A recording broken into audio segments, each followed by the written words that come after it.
మోకాళ్లలో గుజ్జును పెంచి నొప్పిని తగ్గించి సర్జరీని దూరం చేసే ఫ్రీడమ్ వాక్. తప్పు చేసిన వారిని వదిలిపెట్టే ప్రసక్తి లేదని టీడీపీ అధినేత చంద్రబాబు హెచ్చరించారు. తప్పు చేసిన వారిని క్షమించి పూర్తిగా వదిలిపెడితే అది అలవాటుగా మారుతుంది. తప్పు చేసిన వాళ్లకు చట్టపరంగా శిక్ష పడాల్సిన అవసరం ఉంది. అదే సమయంలో విధ్వంస, కక్ష రాజకీయాలకు దూరంగా ఉండాలి. పదవి వచ్చిందని విర్రవీగొద్దు, వినయంగా ఉండాలని చంద్రబాబు స్పష్టం చేశారు. ముఖ్యమంత్రిగా తాను బుధవారం 4వ ప్రమాణం చేయబోతున్నారు.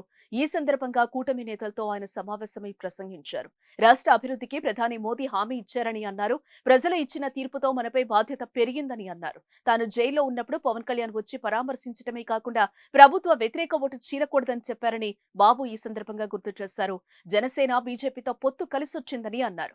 ఇక పవన్ తాను కలిసి జిల్లా పర్యటన చేశామన్నారు. అటు బీజేపీ అగ్రనేతలు కూడా రాష్ట్రంలో పర్యటించారని, విజయవాడలో కూటమి రోడ్ షోను మోదీ అభినందించారని గుర్తు చేశారు. తాను ఎప్పుడూ రాగద్వేషాలకు అతీతంగా పనిచేశానని పేర్కొన్నారు. తనకు ప్రజాహితమే తెలుసన్నారు. అందరం కలిసి రాష్ట్ర అభివృద్ధి కోసం పనిచేయాలని పిలుపునిచ్చారు.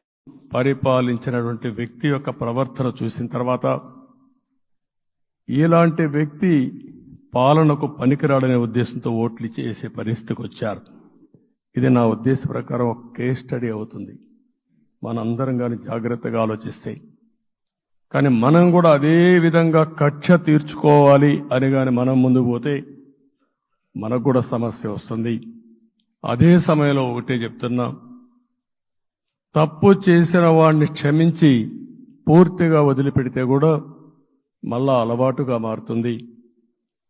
తప్పు చేసిన వాళ్లకు శిక్ష పడవలసిన అవసరం ఉంది. చట్టపరంగా శిక్షించాల్సిన అవసరం ఉంది. అదే సమయంలో విధ్వంస రాజకీయాలు, కక్షా రాజకీయాలు కాకుండా ఇవన్నిటిని ప్రక్షాళన చేయాల్సిన అవసరం ఉందని చెప్పి కూడా నేను మీకు తెలియజేస్తున్నా. సుమన్ టీవీలో మీ పర్సనల్ అండ్ బిజినెస్ ప్రమోషన్స్ కోసం కింది నెంబర్కి కాంటాక్ట్ చేయండి.